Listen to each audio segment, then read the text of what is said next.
Alright, so in this series, we'll be going over creating a Google My Business presence as well as how to use that to create good looking Google LSA ads here on the Google search results.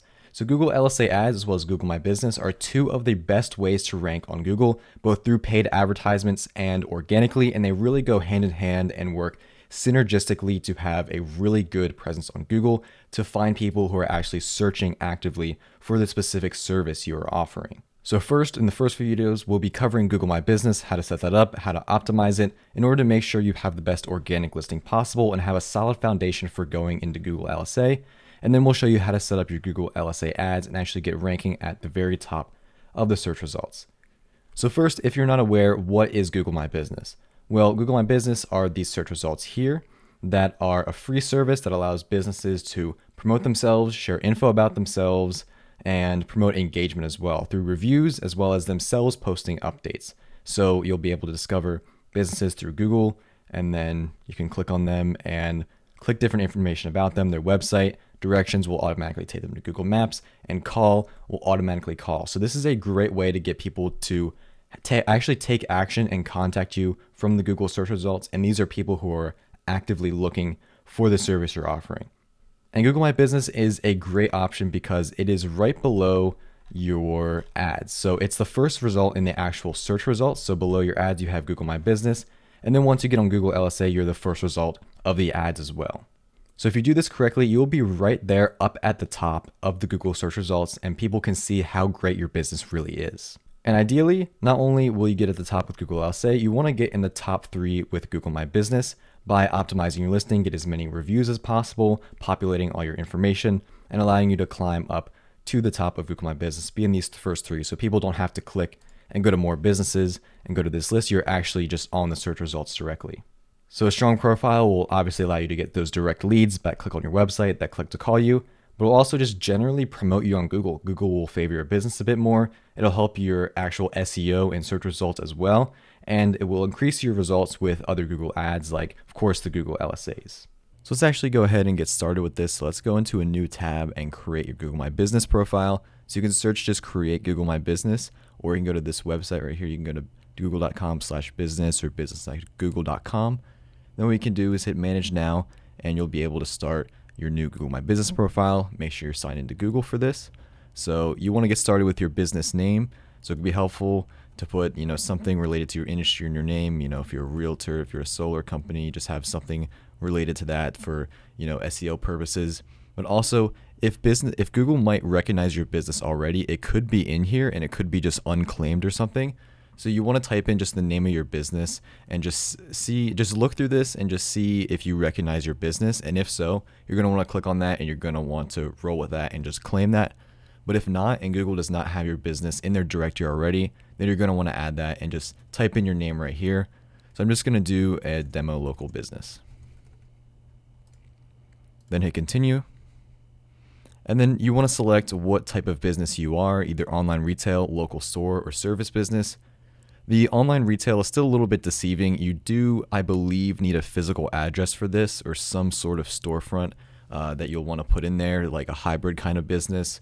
For a local store, obviously, you're going to want an address. And then for your service businesses, this one, where you make visits to customers, I believe they do not ask you to put a public-facing address. But regardless, even if they don't ask you for it, you're going to need at least a mailing address, which will be used to privately verify just if you're a real person by Google. So just keep that in mind, whatever you choose. So I'm just going to choose, like a service business, and let's hit next.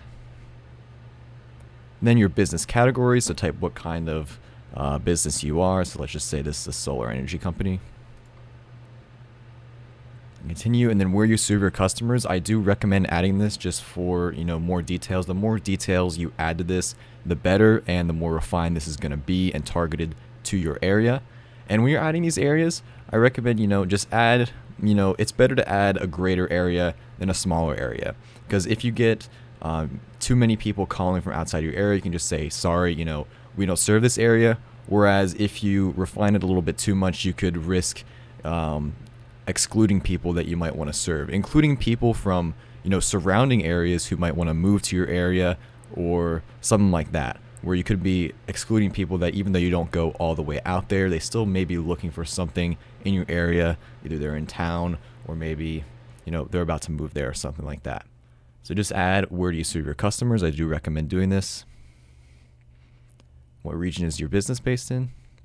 And I believe these customers differ slightly depending if you're the online store, the local, or the service business. So just keep that in mind, but they're generally about the same. Add your phone number and your website. So I'll just add, a dummy phone number. And then here we go. So putting your business on the map and then continue.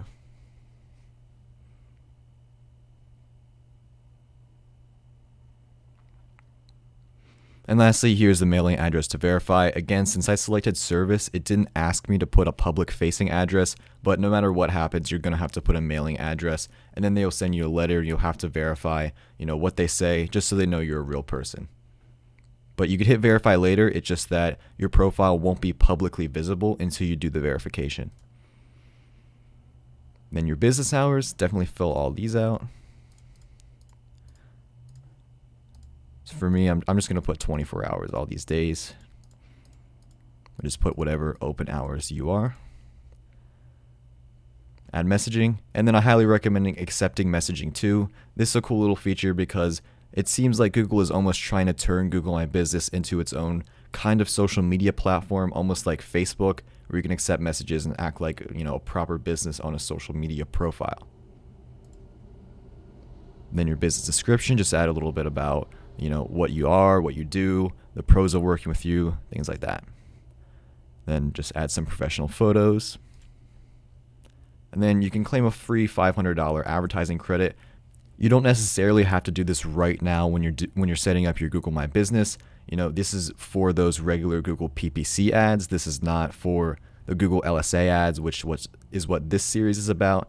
And we can also help you set up these Google ads anyway, the Google PPC ads. So you can just contact us, report, and we will help you through that. So you really don't have to do this right now, and you can get back to that later when you want to run the regular Google PPC ads. Then it'll just ask you if you want a custom domain. I do not. And then your edits will be visible once you're verified. Again, you won't be publicly visible until you actually verify your mailing address and have Google send you something in the mail. Continue, and then it will take you to Google and just show you some basic details. So you want to edit your profile as much as possible because there's some information it doesn't ask you about at first, but you can add afterwards by going to that edit profile and just going through here, going all the products, services, just really categorizing your business and adding all the information that you need. And then you can also go to business.google.com from now on to get a more detailed view, and you can just see all the different details, add your posts, your offers, manage your messages, really again like its own social media platform. But in the next video on optimization, I'll show you how to configure all these settings in a bit more detail, so I'll see you there.